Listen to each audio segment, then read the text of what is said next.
খুলনার রূপসা উপজেলায় কৃষি ব্যাংকে 16 লাখ টাকা লুটের ঘটনার রহস্য উন্মোচন করেছে খুলনা জেলা পুলিশ মাত্র 2 দিনের মধ্যেই। এবং এই চুরির ঘটনার মূল হোতাকেও তারা নিয়ে এসেছে আইনের আওতায় এবং স্বীকারোক্তি মতো কিছু টাকা উদ্ধারও করেছে। এ বিষয়ে খুলনা জেলা পুলিশ সুপার এখন কথা বলছেন সংবাদ মাধ্যমের সাথে।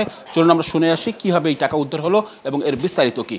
ব্যাংকের হিসাব মতে 16,15,070 টাকা তাদের চুরি হয়। পুলিশ জানিয়েছে রোববার রাতে কৃষি ব্যাংক ভবনেরই 4 তলা থেকে তাকে গ্রেফতারের পর সোমবার দিনভর অভিযান চালিয়ে 1,52,270 টাকা উদ্ধার করেছে। এছাড়া চুরির কাজে ব্যবহৃত ভল্টের দরজা কাটার স্টোন কাটিং ডিস্ক এবং গ্রাইন্ডিং মেশিন উদ্ধার করা হয়। এই চোরাই কাজে যে ব্লেডটি ব্যবহৃত হয়েছে তার দোকান থেকে সেটা উদ্ধার হয় এবং তার ওয়ার্কশপ থেকে গ্যারেজ থেকে টাকা উদ্ধার হয় এবং বিভিন্ন জায়গা তার দেওয়া তথ্য মতে বিভিন্ন জায়গা থেকে বিভিন্ন পর্যায়ে 1,52,910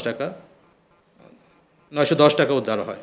পুলিশ সুপার জানান তথ্য প্রযুক্তির সহায়তায় অভিযান চালিয়ে তাকে আটক করা হয়। ইউনুস শেখ ওই কৃষি ব্যাংক ভবনের 4 তলাতেই ভাড়া নিয়ে থাকতেন। প্রাথমিক জিজ্ঞাসাবাদে ইউনুস টাকা চুরির কথা স্বীকার করেছে বলেও পুলিশ জানায়। পেশায় গ্রাইন্ডিং মিস্ত্রি ইউনুস ট্রাকের যন্ত্রপাতি নিয়ে কাজ করতেন। লোহা কাটার দক্ষতাকে কাজে লাগিয়েই তিনি ব্যাংকের ভল্ট ও তালা ভেঙে ফেলেন। ভোরবেলায় ব্যাংকের কোনো নিরাপত্তা কর্মী না থাকার সুযোগে তালাগুলো ভেঙে ভিতরে ঢুকে টাকাগুলো নিয়ে পালিয়ে যান। আজকে আমাদের যে গ্রেপ্তারকৃত আসামি মোহাম্মদ ইউনুস, সে ওই ব্যাংকের একজন গ্রাহক এবং ওই ব্যাংকের 4 তলায় সে ভাড়াটিয়া হিসেবে বসবাস করে।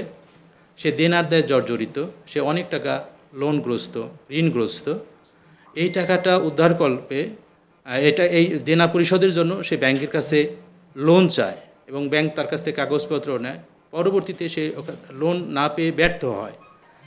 যখন নাকি সে লোন পায় না ওই ব্যাংক থেকে, সে লোন পাইতে ব্যর্থ হয় এবং বিভিন্ন দেনাদারের বিভিন্ন পাওনাদারের চাপ তার উপর এবং সংসারের খরচের জন্য তার টাকার প্রয়োজন হয়। ওই পরিকল্পনা থেকেই তার দেনা পরিশোধের জন্যই মূলত সে এই পরিকল্পনা গ্রহণ করে এবং সে এই কাজটি ঘটায়। অত্যন্ত চতুরতার সাথে ইউনুস ছুটির দিন ভোর 5:30টার দিকে ব্যাংকে প্রবেশ করে। তার পুরো শরীর ছিল পলিথিনে মোড়ানো। ব্যাংকে প্রবেশ করেই প্রথমে সে সিসিটিভি কাপড় দিয়ে ঢেকে দেয়। পুলিশের কাছে প্রাথমিক জিজ্ঞাসাবাদে ইউনুস জানিয়েছে তিনি বিপুল দেনার চাপে ছিলেন। চুরি করা টাকা দিয়ে কিছু দেনাও শোধ করেছেন। তার স্বীকারোক্তি অনুযায়ী পুলিশের একটি দল এরই মধ্যে কিছু টাকা উদ্ধারও করেছে। পুলিশ সুপার আরও জানিয়েছেন, জিজ্ঞাসাবাদে ইউনুস জানিয়েছে এই চুরির ঘটনাটি তিনি একাই ঘটিয়েছেন, তবে এর সঙ্গে আরও কেউ জড়িত আছে কিনা তা খতিয়ে দেখছে পুলিশ। তার দেওয়া তথ্য মতে প্রাথমিকভাবে এখন পর্যন্ত আমাদের কাছে যেটা ধারণা, সে একাই জড়িত। পরবর্তীতে যদি মনে হয়, তদন্ত কার্যক্রমে যদি মনে হয় অন্য কেউ আছে, সেটা আমরা পরবর্তীতে তাদেরকে এই আইনগত হেফাজতে আনব। সোমবার দুপুরে ইউনুস শেখকে আদালতে সোপর্দ করা হয়। গত 15 আগস্ট শুক্রবার ভোরে রূপসা ঘাট বাংলাদেশ কৃষি ব্যাংক শাখার ভল্ট থেকে 16,14,000 টাকা চুরি হয়। এ ঘটনায় ব্যাংকের শাখা ব্যবস্থাপক মোহাম্মদ কামরুল ইসলাম অজ্ঞাতনামা আসামিদের বিরুদ্ধে মামলা করেন। আব্দুল্লাহ আল মামুন রুবেল, সময় সংবাদ, খুলনা।